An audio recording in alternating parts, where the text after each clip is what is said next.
Si je vous parle de skimboard, vous allez penser à cette petite planche en bois que les gamins jettent sur l'eau pour glisser dessus. Un petit jeu de plage quoi, comme les raquettes. Ben non. Le skimboard est bel et bien un sport au même titre que le surf et est pratiqué sous plusieurs formes qui vont vous étonner. Aujourd'hui, je vais donc vous parler des deux pratiques de ce sport, le flat et le skim de vague. Le flat est clairement la pratique la plus connue du skimboard.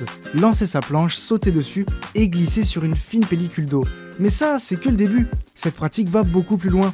Déjà, vous pouvez parcourir de grandes distances avec de la vitesse et commencer à placer des tricks qui peuvent s'apparenter à ceux du skateboard. Ollie, show vite et même kickflip.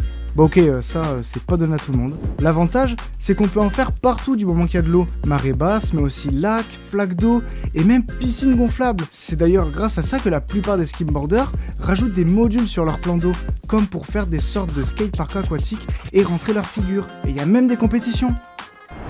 Donc voilà, le flat c'est beaucoup plus qu'un simple jeu de plage.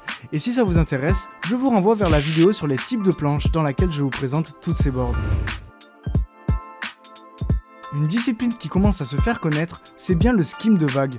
Pour le coup, il s'apparente plus à du surf avec sa planche bien plus grande et épaisse, car là, l'objectif n'est plus la petite pellicule d'eau, mais bien de surfer le shore break.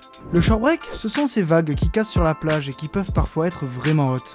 Pour ça, le skimboarder doit courir pour prendre de la vitesse et pouvoir atteindre sa vague. Ça nécessite de bonnes conditions physiques, car courir dans le sable est quand même vachement épuisant. De plus, il faut savoir monter rapidement sur sa planche et surtout garder sa vitesse une fois sur l'eau. Pour tout ça, il existe de multiples techniques plus ou moins faciles.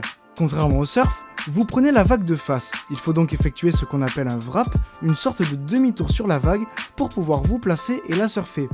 Là, soit vous retournez en direction de la plage, soit vous tentez de rester sur la vague si elle n'est pas trop cassée. Vous pourrez aussi tenter de prendre les vagues sur le côté, mais ce genre de spots sont très rares, malgré qu'ils soient super cool. En tout cas, ne vous attendez pas à prendre des tubes ou à taper des chauds vides dès votre première session. Il faudra du temps et ça viendra. Mais maintenant, vous savez que le skim de vague peut rivaliser avec son cousin le surf et possède aussi beaucoup d'avantages que je vous énumérerai dans une future vidéo. Alors, vous êtes plus skim de vague ou flat? J'espère que cette vidéo vous aura aidé à comprendre un peu mieux ce sport, voire même à trouver la discipline qui vous correspond le mieux. Si c'est le cas, sur cette chaîne vous trouverez des conseils, des tutos et l'actu sur les deux disciplines. Alors si vous êtes déjà un skimboarder ou que vous voulez en savoir encore plus sur ce sport, n'hésitez pas à me suivre. C'était Skimboard FR, adieu.